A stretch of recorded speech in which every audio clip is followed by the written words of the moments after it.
What kind of divination did Joseph do in Genesis 44, verse 5 to 15? In Genesis 44, Joseph tests his brothers, who have not recognized him, by returning their money in each sack of grain they had purchased.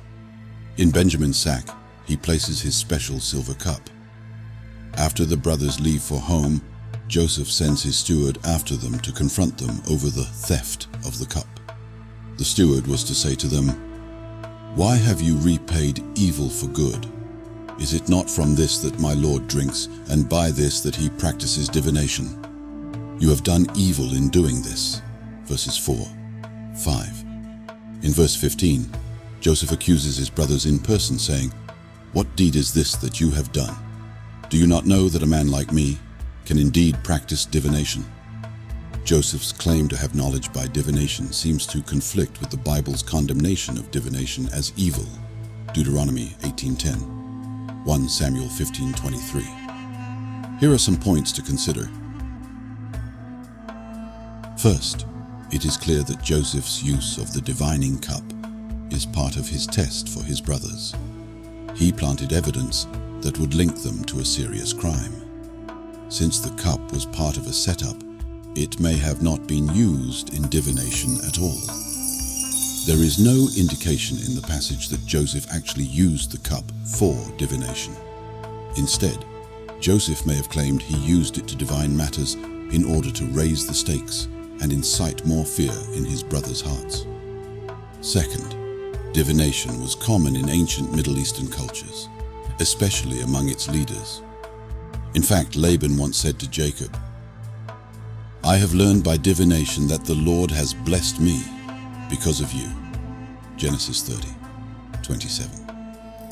Jacob's sons would have at least been aware of the practice and known what divination was, whether or not Joseph actually used the cup for that purpose. Divination in the Egyptian court would have been common, and a reference to it would have seemed natural to Joseph's brothers.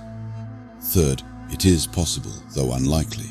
This is one of the few cases in which God permitted the use of objects to discern his will. Other examples include the casting of lots, Leviticus 16:7, 10. The priest's use of the Urim and Thummim, Numbers 27, 21, and Gideon's use of the fleece, Judges 6:36, 40. If Joseph did practice divination with the silver cup, it was not divination in the pagan sense, but seeking God's will through a particular method.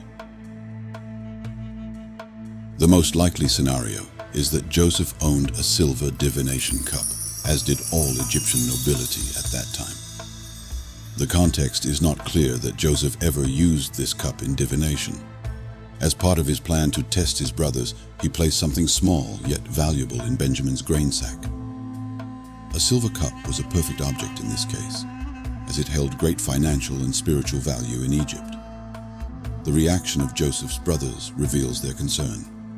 They tore their clothes. Genesis 44:13. Judah also said, "How can we clear ourselves? God has found out the guilt of your servants. Behold, we are my Lord's servants." Genesis 44:16. Joseph's test worked. His brothers were immediately convicted of their sin against Joseph and attributed their current misfortune to God's hand of justice. Another consideration is that Joseph had no need to use a cup for divination. God had enabled him to have prophetic dreams himself and to interpret the dreams of others. Joseph found his success in God without the use of props. After revealing his identity to his brothers and forgiving the wrong they had done him, Joseph sent them back to their father with this report: "God has made me Lord of all Egypt." Genesis 45:9.